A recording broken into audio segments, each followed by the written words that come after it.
For 20 years, Isaac and Rebekah, Yitzhak and Rivka were married, and they were childless. And the Torah tells us that Vayeter Yitzhak Hashem lenochach ishto ki akarahi, that Yitzhak or Isaac davened that his wife should become pregnant, and Hashem answered their prayers, and they were granted twins. Esav and Yaakov are born in this week's Parsha. All of that happens in the span of really just a couple of verses, but I want to try to maybe sensitize myself and maybe bring you into this picture, and to understand that 20 years went by before they had a child. And we can only imagine how difficult it must have been for them, those 20 years, to go through this real enormous test of not being able to have children. And unfortunately, tragically, there are people in this world that are never able to get pregnant. But the story here has a happy ending after about 20 years. And when we turn to God in prayer, sometimes it's not immediate. It doesn't happen often that I turn to Hashem for something and I daven, and immediately God responds and gives me exactly what I asked for. I think we see that here very powerfully in the story, that 20 years they were childless, and 20 years went by before Hashem answered their tefillot, their prayers. And I think I heard once an analogy. I don't think I made this up. I heard an analogy. It's like a haystack. If you have a giant haystack and you want to move the haystack, so you can, take a pitchfork and move it, bit by bit by bit, till eventually, right, the ground is smooth and you've moved the stack from one place to another.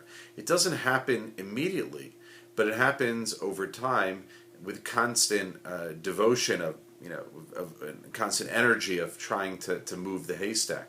And it's the same thing with tefillah, that a person has to be constantly committed in a very sincere way to what they're doing. So here, Yitzhak and Rivka, they're both very much involved because it's their lives and they want to have a child. So imagine their prayers are very, very intimate, very, very personal. But what about when it's not your issue? What about when you're praying for someone else?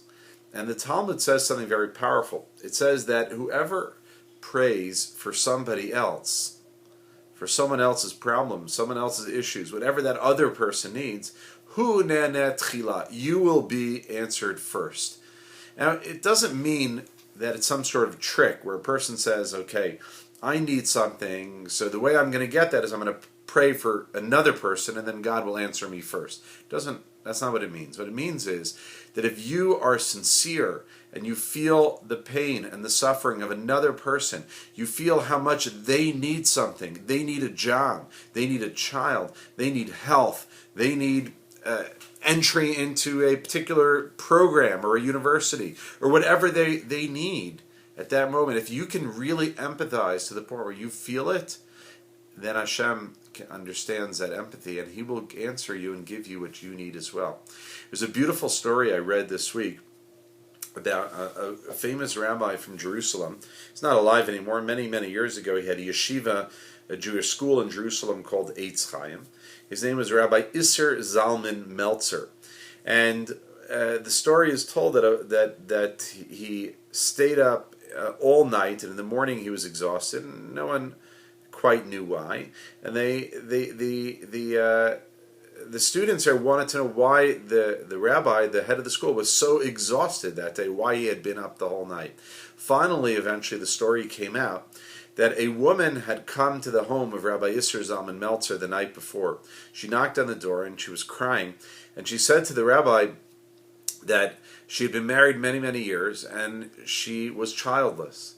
And even though she felt that her husband loved her and she loved her husband, but she was so worried that her husband would eventually divorce her because the marriage would be strained without having children. And she left. That night, the rabbi was so pained by this woman's pain, he stayed up the entire night, literally crying and praying to Hashem that Hashem should give this woman a child. Within a year, that woman did become pregnant and had a child. And this is what I mean. That when someone tells you something, if they're suffering from or they have some kind of problem, so, we empathize for a couple of minutes, maybe a half hour, an hour, but then we move on to the rest of our day. Maybe we think about it a little bit here and there. But does it trouble us to the extent that we can stay up all night praying and davening for someone else? That we have such empathy and such I don't want to say suffering, but we feel their pain. We feel so deeply in our hearts what they are going through, to the extent that it won't allow us to sleep. And that's the kind of tefillah that we have to offer for other people. It's not enough to live in our own little world. We have to remember that the people around us, they have their problems too. And when we get caught up only in our own issues, and we only daven and pray for our own things, it's a little bit selfish. So we have to think, what do other people need? How can I help them? How can I pray for them? And I have to, as best as I can, to do it with sincerity, with sweetness, with love, and to have enormous caring for other people. And when we care for others, that Hashem in turn cares for us as well, in the deepest possible way. So I wish everyone a Shabbat Shalom. May this be the greatest Shabbat of your life, at least until next week.